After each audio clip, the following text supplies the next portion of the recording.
मेरी कहानी। मेरे पति हमेशा से ही एक असभ्य, बेताब और घमंडी किस्म के इंसान रहे हैं। मैंने अपनी बेटी और परिवार वालों की वजह से उन्हें कभी नहीं छोड़ा। हम दोनों को एक दूसरे से शादी करने के लिए मजबूर किया गया था। ऐसा इसलिए क्योंकि हम दोनों के पिता के बीच एक व्यापारिक समझौता हुआ था, जिसकी वजह से मेरा रिश्ता उनके साथ तय हो गया। मेरे परिवार में शादियों का ऐसा ही पैटर्न चला आ रहा है, जिससे मुझे सबसे ज़्यादा नफ़रत है।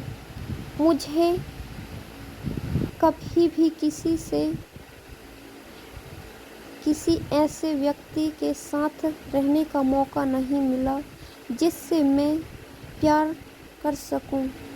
मुझे अपने पति से भी कभी प्यार नहीं मिला। उन्होंने मुझे कभी नहीं बताया कि वह मुझसे प्यार क्यों नहीं करते हैं। मेरी बेटी का गणित का टीचर बहुत प्यारा लड़का था। मैंने अक्सर उसे मुझसे नज़रें मिलाते हुए देखा था।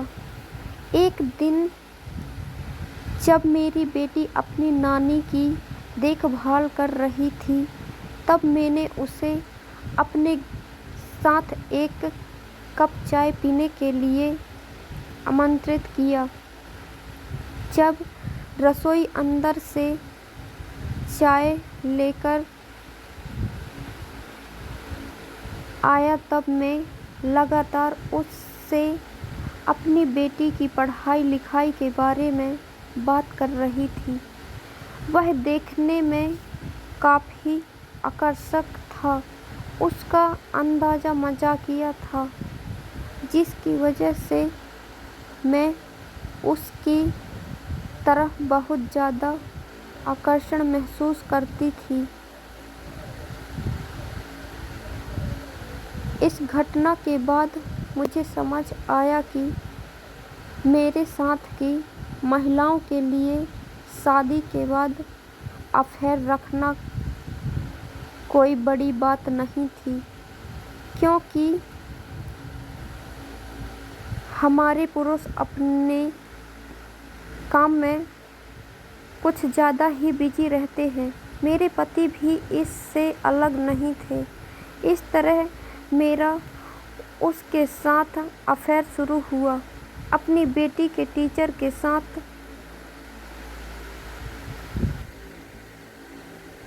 एक्स्ट्रा मैरिटल अफेयर रखने पर मुझे कोई पछतावा नहीं है।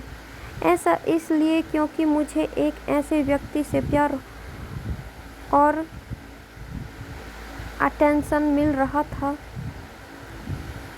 जो जानता था कि एक महिला को खुश कैसे रखा जाता है। वह न देखने में काफ़ी सेक्सी था, बल्कि उसने मुझे शारीरिक संबंध बनाते हुए कामों किया अच्छा भी महसूस कराया। जब घर में कोई नहीं होता था तो हम दोनों साथ में काफ़ी अच्छा समय बिताते थे। मैंने सुनिश्चित किया कि इस दौरान मैं अपने घर में घरेलू सहायिका काम करने वाली स्त्री नहीं रख सकती, क्योंकि वह हमारे अफेयर के बारे में मेरे पति को बता सकती थी। भगवान जाने फिर वह क्या करेगा। 36 साल की उम्र में मुझे प्यार और जुनून मिला। उसने मुझे सबसे ज़्यादा खुशी का अनुभव कराया। लेकिन जैसा कि हर सामान्य अफेयर की कहानी में होता है, एक दिन मेरे पति ने मुझे पकड़ लिया। ऐसा तब हुआ जब मैं और मेरा प्रेमी एक दूसरे को अपनी कल्पनाओं से भरी कुछ सेक्सुअल तस्वीरें भेज रहे थे।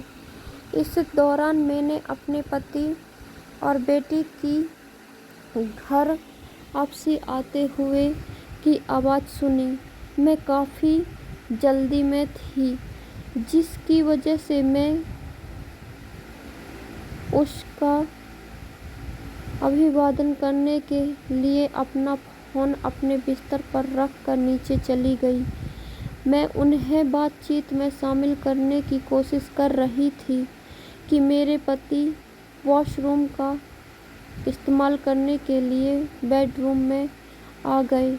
मैं एकदम से डर गई और उनका पीछा करते हुए कमरे की तरफ बढ़ी। मैंने देखा उसके हाथ में मेरा फ़ोन था। वह उसे लगातार स्क्रॉल कर रहे थे। यह सब देखकर मैं चौंक गई। मुझे लगा कि मैं इतनी बड़ी गलती कैसे कर सकती हूँ। वह मेरे टेक्स्ट मैसेज पढ़ रहा था।